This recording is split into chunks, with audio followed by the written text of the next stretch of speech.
apresentar em breves palavras o Dr. João Alcuim Botelho, para quem não conhece. Então, João Alcuim Botelho nasceu em Viana do Castelo, é licenciado em História e possui mestrado em Museologia, tendo defendido a sua tese sobre o panorama museológico do Alto Minho. Trabalhou na Câmara Municipal de Viana do Castelo e foi responsável pelo Museu do Traje e desde 2014 que é diretor do Museu Bordalo Pinheiro em Lisboa.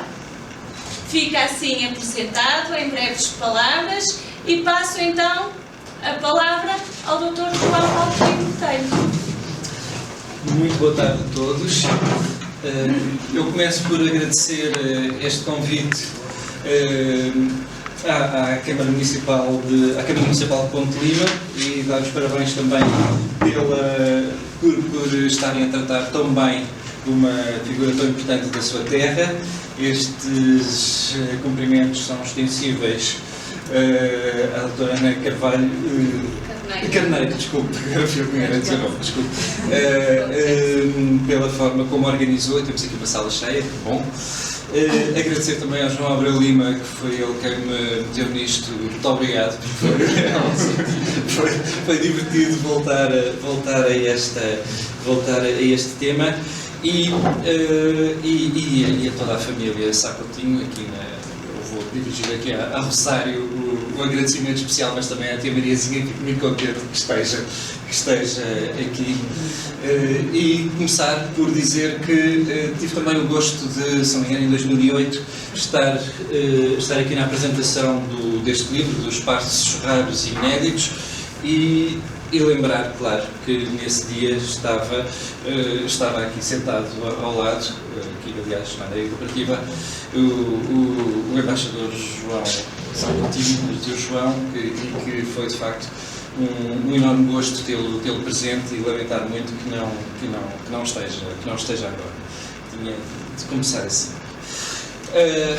Mas hoje estamos para falar do terceiro Conde da Aurora, José de Sá Coutinho, que o que eu vou começar por dizer é um bocadinho redundante perante a exposição que está feita, e muito bem feita, que tenho de ver com atenção, mas lembrar só que ele nasceu em 1896 e morreu em 1969, no seio, obviamente, de uma família aristocrata rural do Alto Minho, católico monárquico, que viu a República a ser implantada aos seus 14 anos, e que logo em 1919 se envolveu na Monarquia do Norte, tinha ele 25 anos, o que o levou ao exílio durante 4 anos.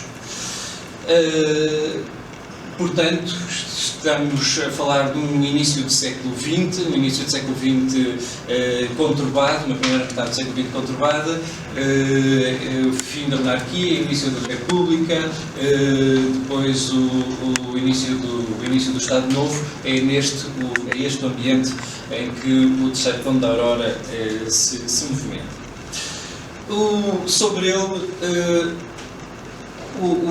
uma das partes mais interessantes e que será um bocadinho o fio condutor desta conversa tem a ver com os valores tradicionalistas que ele sempre defendeu e que o levaram a interessar-se e a estudar as tradições populares e também as tradições populares não de uma forma genérica para todo o país, mas sim em relação ao Minho. Essencialmente a Ponte Lima, claro, mas depois a uma região vasta que ele defende, que é o Entre Douro e Minho. Curiosamente, não é o Alto Minho, não é do Cávado para cima, mas é o Entre Douro e Minho que ele defende, portanto, quase uma ligação a um condado portucalense antigo, mas é esta a grande zona que ele defende e de que ele fala sempre, e portanto ligando um povo a uma região, porque, como ele próprio diz, não há povo sem paisagem. É também interessante notar que se formou em Direito e que foi juiz do Tribunal de Trabalho no Porto, Eu penso que isto não tem alguma importância, porque acredito que lhe tenha dado um olhar especial, um olhar aguçado sobre as questões, sobre os conflitos que havia entre as pessoas, sobre a questão da justiça de determinadas posições que foram sendo levantadas, e acredito que o facto de ter feito a sua vida profissional no Tribunal de Trabalho o tenha ajudado a ter este olhar, o olhar de que vamos falar sobre a sua terra e sobre a questão, as diferentes questões que abordou. E, resumidamente, é esta a base do homem de que vamos falar, mas vamos falar dele enquanto escritor, enquanto etnógrafo e também enquanto proprietário. E já vamos ver a importância também deste escritor e deste etnógrafo ser proprietário, ter terras e ser também esse uma das suas preocupações e um dos seus meios de subsistência. Notar também que a sua obra está sempre impregnada de regionalismos e que é um documento fundamental para perceber as dinâmicas do Minho rural, e ainda há um bocadinho falava aqui com o Sr. Vereador sobre a forma como Ponte Lima vai criando a sua imagem, se vai tornando de moda, e que tem muito a ver com estes olhares que vão sendo postos em papel desde Conde da Aurora, desde outros. O facto que, para estas breves palavras, baseei-me num conjunto de livros, alguns roteiros, no roteiro, bom, eles são encadernados, portanto não se consegue ver a capa, mas no roteiro da Ribeira Lima, um livro que teve três edições em vida e mais uma, portanto a primeira edição é de 29, depois teve em 39, 59 e teve uma quarta em 29. Obrigado, esta é a primeira edição. E que faz, de facto, um passeio pela Ribeira Lima, desde Viana até à fronteira, subindo e descendo pelas duas margens, e em que vai contando como se fosse, e atenção a isto, como se fosse, porque não é um roteiro turístico, como se fosse um roteiro turístico, apontando as coisas mais interessantes, mas apontando também muitas daquelas coisas que não são visíveis ou não visíveis a quem vem de fora, e continua a ser um livro fundamental de leitura para quem quer conhecer a Ribeira Lima. Li também o Turismo em Viana do Castelo, de 36, e Os Caminhos Portugueses de Santiago. Em termos de roteiros, são estes os três livros em que me baseei. Depois há outros três em que ele assume um papel mais etnógrafo, que é A Vida do Linho, de 1934, O Carro de Bois Minhoto, de 35, e A Malhada do Centeio, penso que de 66.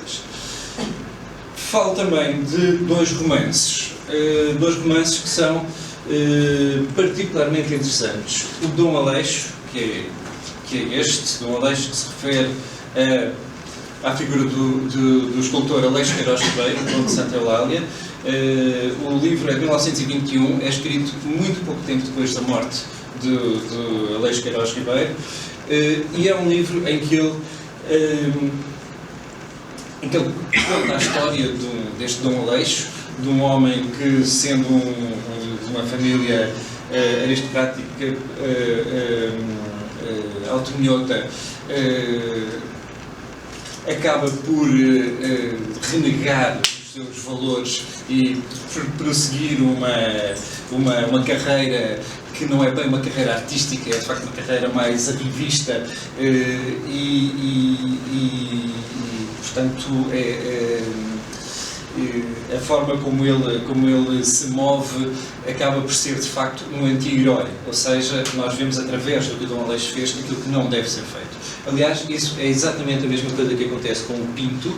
O Pinto é um dos caciques da aldeia e depois regionais do Alto Minho. Aliás, isto chama-se Infância, Paixões e Morte de um Cacique Eleitoral, e critica exatamente os inícios do liberalismo, e critica a forma como como uma figura importante de uma localidade pode não usar a sua influência para o bem dessa terra. No Pinto há o livro é muito engraçado de ler, com uma ironia muito divertida, com pequenas passagens que nos fazem rir e que nos deixam muito divertidos com a ironia com que escreve.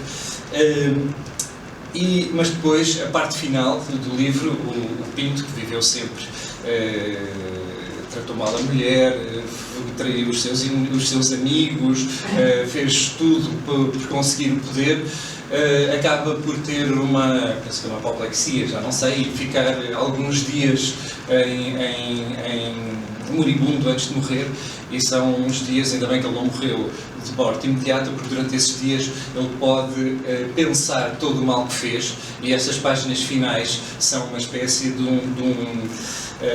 um guia do que deve ser um chefe, uma figura importante de uma região. E estas páginas finais têm exatamente essa graça em que ele se arrepende de tudo e diz que ele, em vez de ter querido regimentar não sei quantos votantes e ter tido não sei quanto dinheiro, eu devia ter desenvolvido esta terra, devia ter ajudado as famílias, devia ter trazido outras condições de vida. Esta parte final, estes dois romances são particularmente interessantes para compreendermos o pensamento do Conde da Aurora, exatamente pelo contrário daquilo que representam os seus heróis. Ao longo destas obras, nós notamos que o Conde da Aurora tem alguma influência dos intelectuais do final do século XIX, que procuravam conhecer a sua terra. Há uma tradição muito grande de eruditos amadores que estudavam a sua terra e que a queriam conhecer e que a queriam estudar. E cito o exemplo do José Leite Vasconcelos, que é mais ou menos contemporâneo, nasceu em 58 e morreu em 41, fundou o Museu Nacional de Arqueologia e publicou a etnografia portuguesa, e que era um homem que tinha cerca de 3.000 correspondentes onde ia buscar informações para os seus trabalhos. 3.000 correspondentes, como imaginam, é uma brutalidade de gente. Nós não estamos a falar propriamente de 3.000 amigos no Facebook, estamos a falar de 3.000 pessoas com quem ele tinha de se corresponder, de receber as cartas, de ver se as informações eram relevantes ou não. Muitas não eram, obviamente, porque toda a gente queria que a sua terra fosse a mais antiga, a mais importante, a mais recheada de valores. Portanto, o Conde da Aurora poderia ter sido um destes correspondentes poderia ter ficado por aí e ser um destes correspondentes do José Leite Vasconcelos. E agora estou a dizer isto, eu não sei sequer se eles trocaram correspondência. Peço desculpa, é só no sentido de haver esta ligação a um conhecimento do seu território. Mas acontece que, no caso do Conde da Aurora, o seu grande interesse não passava exatamente pela antiguidade do território, nem pela arqueologia, nem pelas pedras. Ele tinha um interesse muito maior no presente e nas pessoas, tinha um interesse muito maior nas paisagens do que na história. E é isso que faz com que o seu trabalho seja, de facto, especial, diferente e que tenha uma enorme consistência. Por um lado, o tempo em que ele viveu, começou a publicar em 1921, como vimos, mas é a partir de 1935 que ele publica mais, e até 1966, e ele começa numa terceira edição do Roteiro da Ribeira Lima, de 1959, ele escreve no prefácio, tem assim particular importância esta terceira edição do Roteiro da Ribeira Lima. Diz-nos o palpite do velho coração limiano que o roteiro, velho de 30 anos, velho de 8 séculos, vai descrever pela derradeira vez uma paisagem, uns caminhos, todo um teatro de verdura e de gentes, de cantares e de ruídos silvestres, de monumentos coloridos e de costumes. Ou seja, o Conde da Aurora percebeu perfeitamente que estava num momento de mudança. Não estava a querer descrever aquilo que existia, estava a perceber que havia alguma coisa a acontecer e preocupou-se com o que estava a acontecer.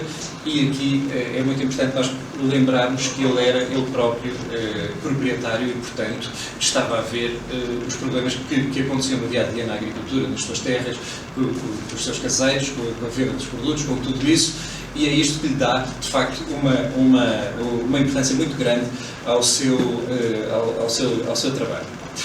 E depois a sua obra, ao longo de toda a obra, e faço um parênteses, há bocadinho eu esqueci-me de falar também deste livro, que se chama exatamente Espaços Raros e Inéditos, do Conde da Aurora, que é um livro onde foi feita uma coletânea de textos desde 1921 até 1960, espalhados por uma série de pequenas edições, jornais, revistas, etc., e que é uma obra monumental, é um verdadeiro monumento ao Conde da Aurora, mais uma vez coligido pelo João Abreu Lima e pelo Ovídio, e que de facto é importantíssimo para se perceber. Quando se lê de uma vez só os Espaços Raros e Inéditos, principalmente os espaços, percebe-se que há uma linha de pensamento, percebe-se que ele vai evoluindo ao longo estes espaços para, exatamente aqui nós conseguimos acompanhar esta linha de pensamento e vemos que, e aqui percebemos de facto o Conde da Aurora como um tradicionalista, como um homem que, aliás na linha do integralismo lusitano de António Sardinha, que acreditava que a sociedade se regia por leis naturais e que a tradição seria, de facto, o alicerce para uma evolução. Eu não penso que ele seja exatamente um conservador, no sentido que não queria que as coisas evoluíssem. Creio, sim, que era um tradicionalista, um homem que queria que elas evoluíssem, mas de acordo com as tradições. Este olhar que ele tem é um olhar que não é propriamente um olhar diletante, nem um olhar romântico. Repito mais uma vez, ele era um homem do terreno. E isso é muito importante para se perceber que ele, quando fala das coisas, fala, por exemplo, dos preços dos produtos. Fala, por exemplo, do assabarcamento. Fala, por exemplo, dos anos de abundância que acabam por se transformar em anos piores para os lavradores, porque os preços baixam e acaba por ser aquilo que aparentemente era uma bênção, acaba por ser uma maldição, porque as dificuldades para as pessoas são muito maiores e de facto o recurso a dados estatísticos, o recurso a informações quantificáveis é uma coisa que acontece em muitos dos textos e que dão de facto uma importância muito grande Há depois uma outra coisa que é um território em que ele se move. É claro que ele era de Ponte Lima e que ele fez a monografia de Ponte Lima e que nota-se sempre que fala em Ponte Lima que há ali qualquer coisa que lhe toca o coração. Mas o grande território que ele fala sempre é de facto o Entre Douro e Minho. E é um território que ele conhece muito bem e que ele olha com uns olhos particularmente argutos. O Minho, todos nós sabemos, foi, quando se fala do Minho ainda hoje e sempre, os discursos sobre o Minho são a beleza da paisagem, a verdura luxuriante, uma série de adjetivos que estão presentes nas descrições do Minho e estão presentes desde muito cedo. No início do século, ao longo do século XIX, por exemplo, foi quando elas se começaram a fixar. E eu vou-vos ler duas. Vou-vos ler o Minho Pitoresco de José Augusto Vieira, de 86, em que ele diz: "Um Minho, jardim de Portugal, Quantas vezes, leitor, tens tu ouvido designar assim essa formosa província, dentre todas as suas irmãs, a mais populosa e a mais ativa, a mais pitoresca e a mais hospitaleira, sem o ubérrimo das tradições que individualizam uma nacionalidade, onde a vegetação é luxuriosa e onde os espíritos conservam as qualidades afetivas desse gênio celta que foi o nosso flatus nésico, e dessa alma grega que foi a nossa iniciação artística. Berço onde se embalou a nacionalidade portuguesa, o Minho tem sido o tabernáculo sagrado das nossas tradições étnicas, subversivo e evolucionário no momento das grandes crises nacionais, cultivador da terra na tranquilidade bucólica da paz, amoroso de raça e migrador e fecundo por condições de meio. Leio-vos já de seguida do Dom António da Costa, do livro No Minho, também de 1874. Parece que a nossa formosa província foi feita para nos levar de surpresa em surpresa. Vão redobrando as pompas da vegetação, as aves mais vestidas, mais misteriosos os silêncios, e quanto mais se expande esta criação no fulgor das suas galas, mais se alarga o espírito à contemplação daquelas belezas todas. É um completo jardim de estrada de Ponte de Lima à Barca. São descrições muito bonitas, são muito poéticas, dão razão de ser ao termo pitoresco, também de uma paisagem notável, mas são muito pouco descritivas. Nós não conseguimos, de facto, tirar daqui destas descrições muito sumo. E então proponho-vos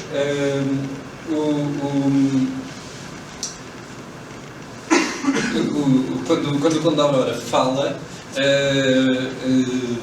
chama a atenção exatamente para estes olhares muito vagos e diz-nos que, fala-nos de quando as paisagens são olhadas, quando as coisas são olhadas de uma forma muito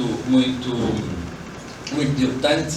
Eu peço desculpas, devia ter pedido inicialmente, vou fazer bastantes citações. É uma daquelas regras que se faz nas conferências, é não fazer citações para a coisa não se tornar complicada. Mas as palavras dele são muito mais importantes do que as minhas, portanto peço desculpa e espero que percebam que tenham uma beleza e uma certeza que as minhas não têm, e portanto peço-vos que desculpem este erro. Mas falava-vos então do Conde da Aurora, da maneira como ele se refere a estes olhares distraídos. E então, também no roteiro da Ribeira Lima, fala-nos desse grosseiro dislate, termo comum de quem não sabe ver e tudo confunde num lance de olhos que pretende resumir e esborrata somente essa estultícia de amador de deserto ou de charneca. Se souberdes e quiseres ver a região limiana, notareis as diferenças como numa manhã de sol ou num poente de costa se conseguem dissecar as cores. Ou seja, aquele olhar de quem perde 2 minutos a olhar de volta do mirador e acha que já viu tudo, não é o olhar do Conde da Aurora, não é o olhar que lhe interessa. E então, leio-vos agora uma descrição retirada do Pinto sobre da paisagem sobre a paisagem.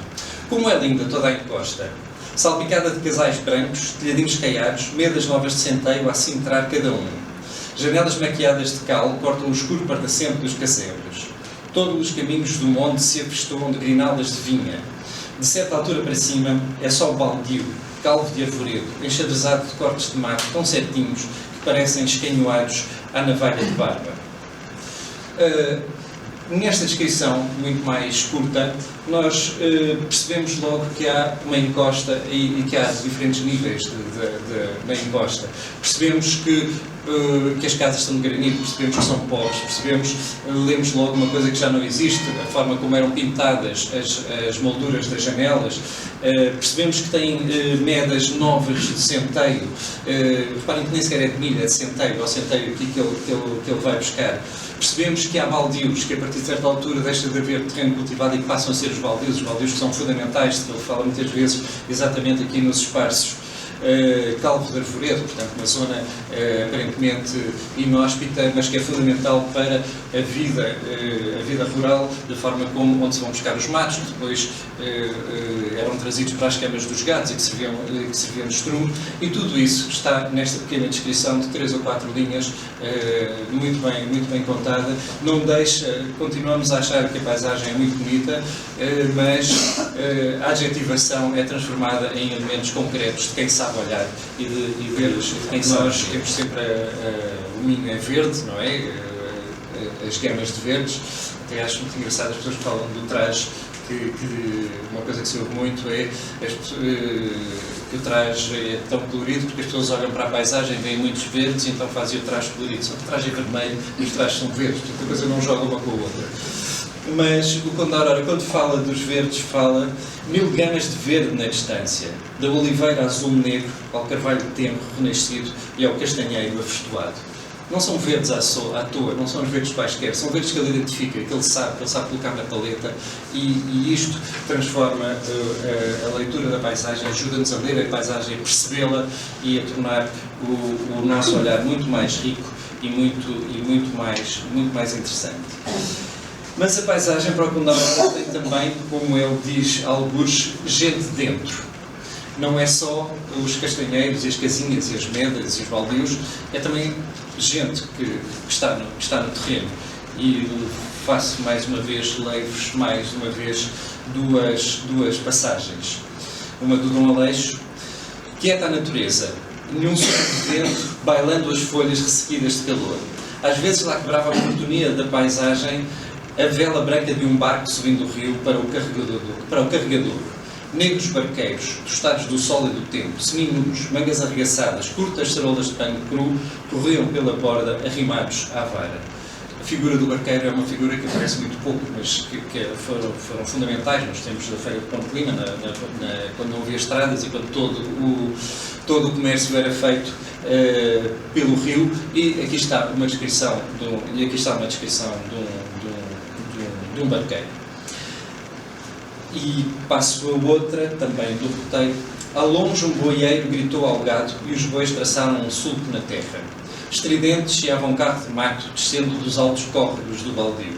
No ar límpido, como clarão de foguete em noite de romaria, traçou o azul calmo do céu aquele grito do boieiro.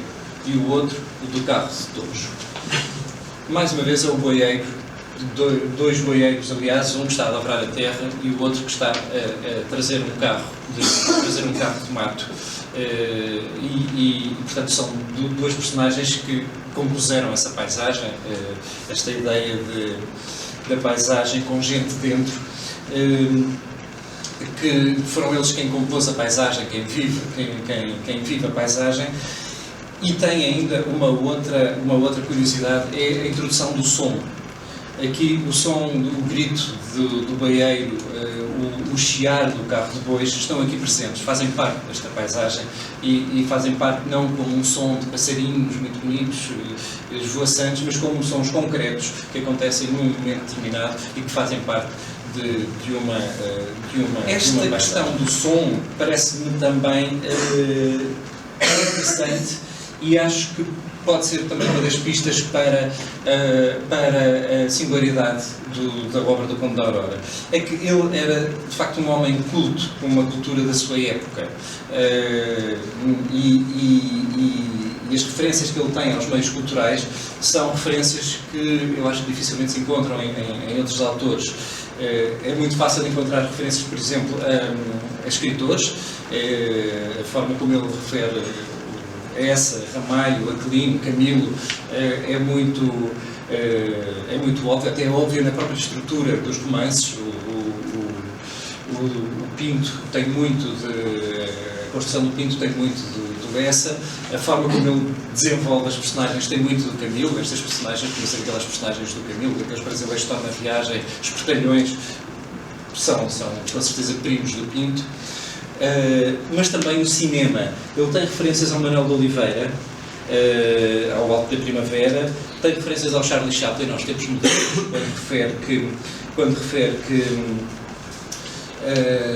que a fábrica desumaniza as pessoas. A referência que ele vai buscar é a referência dos tempos modernos, e tem uma referência também muito curiosa ao cinema, quando ele quer, no Pinto, quando ele quer referir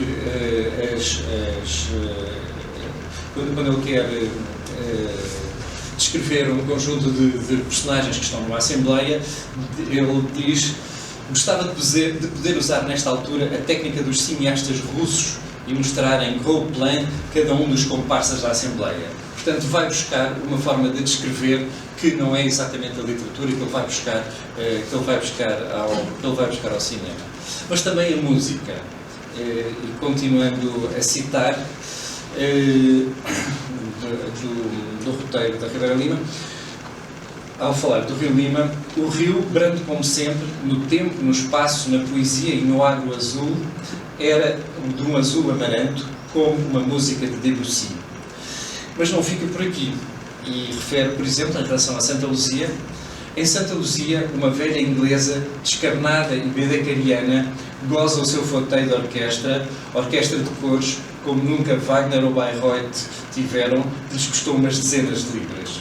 Portanto, para além de ficar aqui uma referência ao ciclo wagneriano, que deve vir a Ponte Lima rapidamente ver se isto é verdade, referir esta sinestesia, esta confusão dos sentidos em que a vista se confunde com o som. E há aqui uma referência que eu confesso que não descobri logo, tive de andar à procura, que ele fala de uma velha inglesa bedecariana. Este bedecariana refere-se aos guias BEDEC, aos guias de turismo, que são o equivalente ao National,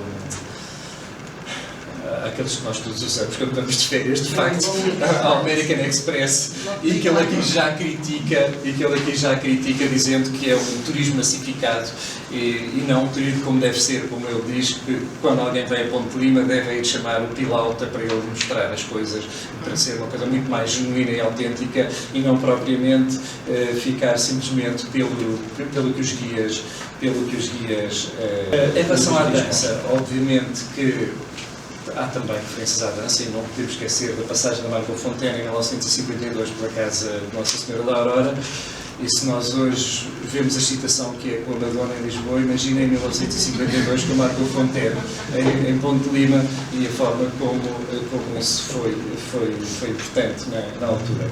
E a fotografia? Na fotografia nota-se muito claramente também que, para além de um esteta, é um homem que sabe aquilo que está a fotografar. Este livro, que também é editado há pouco tempo, com um conjunto de fotografias, é exemplo disso. Sobre a Feira de Ponte Lima, é exemplo disso, e em que as fotografias são, além de muito bonitas, o que representam, o olhar o momento em que apanham, o enquadramento, contam-nos histórias. Cada uma destas fotografias, além de um documento fantástico, são também fotografias que histórias, passam para além do sentido estético, e posso dizer-vos, por exemplo, que neste momento em Viana existe uma exposição no Museu do Trás sobre a Vila Viana da Dona Maria, que terá sido inventado o traje verde de Gerais, e as fotografias que estão nessa exposição são do Conde da Aurora, e por acaso não estão identificadas, e acho que deviam exigir que fossem. Portanto, mais uma vez, continuam a ser usadas, e já agora dizer também que estas fotografias circulam graças à generosidade não só do tio João Aurora, como também de toda a família, que continua a permitir que elas sejam utilizadas, e ainda bem que o fazem, porque é uma maneira de mostrar e de manterem vivas não só de mostrar não só coisas que já desapareceram, mas manter vivo também a imagem do próprio Conde da Aurora. E temos, portanto, este homem interessado, conhecedor, culto, mas que é também um homem empenhado. Ele era formado em Direito, trabalhava no Tribunal de Trabalho e vai lutar pela sua região, a tal região dentro do Minho, que ele chega a falar, a definir como uma nacionalidade em potência. Eu penso que nunca houve nenhuma intenção independentista da parte do Conde da Aurora, mas esta ideia de uma nacionalidade em potência completamente diferente do resto do país, e que, por isso mesmo, deveria ter regras e leis diferentes, está presente em grande parte desta zona do Entre Douro e Minho, como esta terra interamenense, ou seja, eu repito, não é o Alto Minho, Douro, ao Minho. Esta terra interaminense, onde há meio milénio, inalterável e ininterruptamente se cultiva o milho, aliado ao feijão rasteiro e, em bordadura dos campos, esse produto único no mundo, o vinho verde, onde a propriedade está notavelmente dividida e todos são possuidores de terras. Província de Entre Douro e Minho, onde 13 pessoas escolhem mais de 100 pipas e 50 mil menos de 2. Comarca e sede do lavrador caseiro proprietário, porque o querem aniquilar de todo, destorná-lo por falta de reconhecimento da sua existência e legitimidade. Esta ideia de destronar e de aniquilar o homem do Entre Douro e Minho é exatamente uma necessidade de defender as especificidades da terra. E fala-nos também dos casais, do modo de vida, de socioeconomia. Um casal agrícola, da reserva, do prado, da horta, do pomar, das leiras, leirotas, cortes ou cortinhas do bravio, indispensável pela fruição das lenhas e dos matos. Esse indivisível e único casal agrícola que o fisco liberal individualista, antifamiliar e anti-humano desdobrou em vários números separados de matriz revolucionariamente. O que é que ele quer dizer com isto? Quer dizer que a casa agrícola, o casal, não é só feito de uma casa de 4 paredes, nem de uma casa e de uma horta que tem à volta de uns campos, mas tem necessidade de todo um conjunto de terras, de terras de mato, de pomar, de terras que se vão espalhando e que a sobrevivência deste modo de vida dependia exatamente da manutenção dessa unidade, como se fosse quase um vínculo popular. Claro que seria muito difícil manter este estado das coisas, mas uma das grandes lutas dele é mostrar como tudo isto funciona em conjunto e como é importante, como seria importante manter trabalhadores, dos homens que trabalham nesse campo, e refere-se aos lavradores quase sempre, ou muitas vezes, como lavrador / proprietário / caseiro do Entre Douro e Minho. Nunca é só um papel que ele apela, é este conjunto de papéis. E faz a diferença, chamando a atenção exatamente entre o Norte e o Sul, dizendo que o que no Sul seria o latifúndio de um ricaço, aqui é o rendilhado sustento de centenas de famílias. E fala depois também da especificidade destes lavradores. Isto é um momento, eu confesso que essa parte não fiz e também não vos queria amassar com isso. Penso que é um momento em que as leis laborais mudam, inclusive há lá em cima um texto que seria interessante ver desse ponto de vista, em que as leis laborais mudam, em que há a questão dos horários de trabalho e em que há a questão da especificação de carreiras, e o Conde da Aurora defende um trabalhador não especializado, que é este lavrador minhoto, mas a não especialização como uma mais-valia e não como uma desqualificação. E ele diz que este é um homem que sabe podar fruteiras e vinhas, atar as altas ovelhas, todas ligadas por vergas que ele próprio pratica num torcer de mãos de habilidade e engenho raros. Sabe lavrar, gradar, sachar e soube, gesto largo e bíblico, espalhar a semente na terra. E corta um pau, às vezes uma tonelada, e sabe onde o fazer cair sem estragos. Sabe mugir. É ele quem acaba a feitoria do seu carro de bois e afeiçoa todo o correamo comprado na feira em grossas tiras de couro cru. Sabe roçar o mato e carregar o carro equilibrando. Sabe malhar, centeio, trigo e milho. A mais difícil das artes. A malha do centeio de 14 parceiros em equilíbrio acrobático, atlético, em verdadeiro número de circo. Sabe a sabedoria de mais umas centenas de trabalhos e especialidades, desde os passos da vida do linho aos da vindima. O operário monotonizado dos tempos de Chaplin versus o não diferenciado do Entre Douro e Minho. Aqui, portanto, chamando a atenção para toda esta especificidade da vida do lavrador,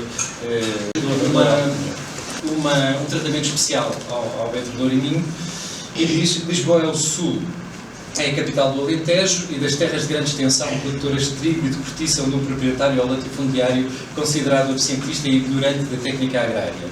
O Entre Douro e Minho, distante e ignorado, essa província longínqua e desconhecida, vagamente folclórica e romeira, é a terra incógnita.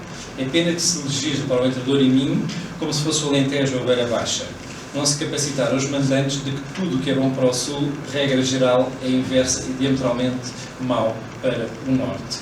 Portanto, lutando por uma especificidade que, aliás, seria, acho particularmente interessante, porque sendo ele um homem de direito e percebendo que as leis têm de ser iguais para todos, procura criar regimes de exceção. E, portanto, acho que aqui também seria muito curioso olhar para esta maneira.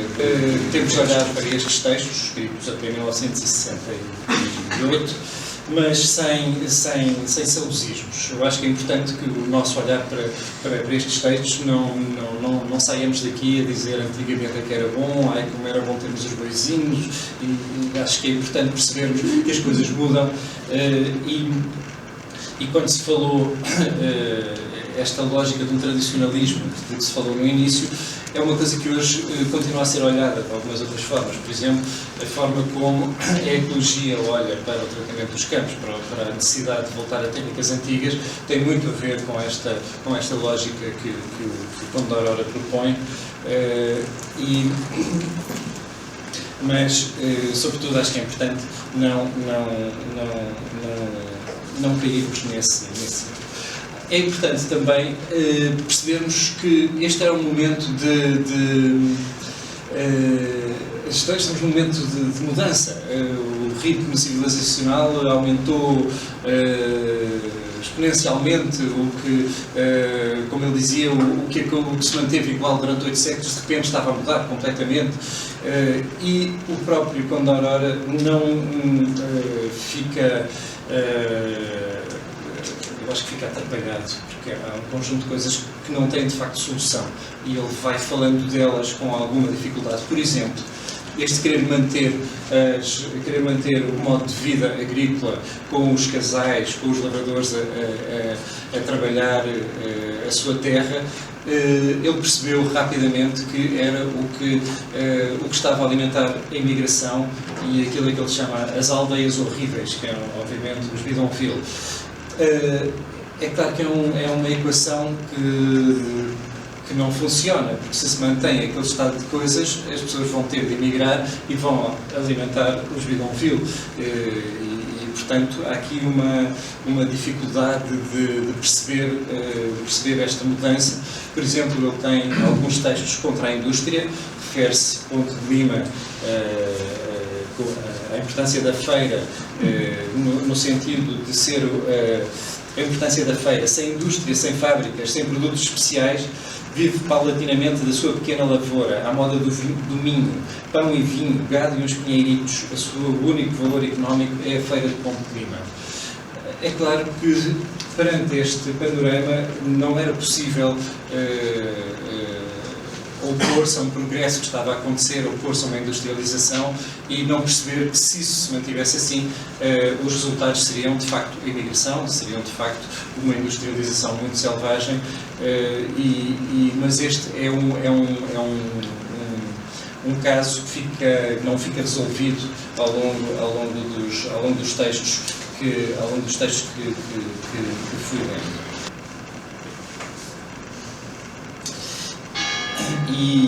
Mas ele, portanto, ao longo dos textos que foi lendo, este movimento, ele próprio percebe este movimento, esta alteração dos tempos, num texto muito engraçado, em que refere que os nossos bois deixaram de se exportar para a Inglaterra. Só para dizer, a Revolução Industrial, a Inglaterra foi um grande consumidor de carne, passaram a ter mais dinheiro, puderam alimentar-se melhor, e então o Alto Minho exportou muito gado para a Inglaterra. Os nossos bois deixaram de se exportar para a Inglaterra e esta recebe carne congelada de La Plata. A nossa formidável laranja é batida pela laranja standard, tipo comercial, de menos sabor e qualidade de todo o mundo, de Valência às Ilhas Albaia. E no Chiado vendem-se neste momento a peso de ouro maçãs do Cabo, enquanto as nossas feiras no Minho abarrotam de balaios de camboesas, de reinetas, de bravo de esmolfe. Isto é um outro texto que se chama exatamente Nós, os Proprietários, uma conferência de 1938. No entanto, ao referir, e reparem, em 1932 já se referia que havia maçãs do Cabo a serem vendidas a serem vendidas em Lisboa e carne congelada a ser transportada da Argentina para a Inglaterra. Hoje lutamos por questões como o quilómetro zero na alimentação do nosso dia-a-dia, lutamos contra o plástico. Por falar em lutar contra o plástico, eu estou-me a lembrar de uma situação que não tirei. Ele refere exatamente os desperdícios das embalagens. Refere que há dezenas de milhões de dólares gastos nos Estados Unidos exatamente por causa dos desperdícios das embalagens, coisa que hoje está mais na ordem do dia que é possível, e portanto o que me parece muito interessante vermos nesta leitura do trabalho do Conde da Aurora é a necessidade de percebermos a individualidade de cada território e de o potenciarmos, de lutar contra o denominador comum, como ele também chama, que ele considera, e que nós estamos a perceber que esta globalização selvagem que nos desindividualiza, que nos tira a individualidade, pode se tornar muito perigosa, e eu acho que isto é uma grande lição, do que o Conde da Aurora lê. Esta luta entre uma massificação, uma industrialização mais selvagem e uma ligação à terra é também um dos momentos do Dom Aleixo, do livro, quando há uma tensão entre o Dom Aleixo, depois de ter passeado por todo o mundo, depois de se ter casado com a sua Violet, quando reencontra o seu amor de infância, a Leonor, e então há ali um confronto entre esta Violet, que existiu. O Aleixo Queiroz Ribeiro casou-se com uma rica herdeira de uma fábrica de chapéus que se chamava Stetson. Aqui o Conde da Aurora muda o nome à fábrica de chapéus e diz "Oh my hat", usando obviamente com toda a situação. E nesse momento em que o Dom Aleixo se vê de um lado com uma herdeira que não lhe interessa nada, que só lhe interessa o dinheiro, que é feia, que é desinteressante, que é dona deste herdeiro de chapéus, dos "Hold My Hat", e do outro lado a sua Leonor, que representam os valores com que ele se identificaria mais. Fica de tudo isto, de toda a leitura da obra e da importância da figura de Conde da Aurora, este olhar lúcido, estes textos cheios de alma, com uma fantástica ironia, com um humor fininho, que aliás acho que ficou na família, como também uma das boas heranças, e na descrição, e nesta enorme problema de uma época em mudança que não se sabia para onde ia, e o que é que mais um parênteses, porque estas coisas são um bocadinho mais estranhas, vão aparecendo umas e outras, e estão mesmo a acabar. Lembrar que, ao mesmo tempo que ele lutava contra alguma indústria e contra esta industrialização, foi ele quem cedeu os terrenos para fazer a adega cooperativa. E, portanto, não é uma figura absolutamente aquela lógica de um conservadorismo em que não queria que nada mudasse, não é isso que acontece com ele. Em muitos textos ele defende os lagares de azeite comunitários, defende a importância e na sua vida isso aconteceu várias vezes, nomeadamente esta questão da adega cooperativa que me parece muito importante. E mais uma vez, como vos disse que tinha roubado muitos textos, vou terminar com um texto do Conde da Aurora, exatamente de uma conferência lida em 1932 no Sindicato Agrícola de Baião, e passo a citar: "Termino, não sem tempo, amável, encantador, escolhido, culto e polido auditório. Remexi meia dúzia de ideias, não vos citei tropos de oca retórica, não vos indigestei com lugares comuns." Muito obrigado.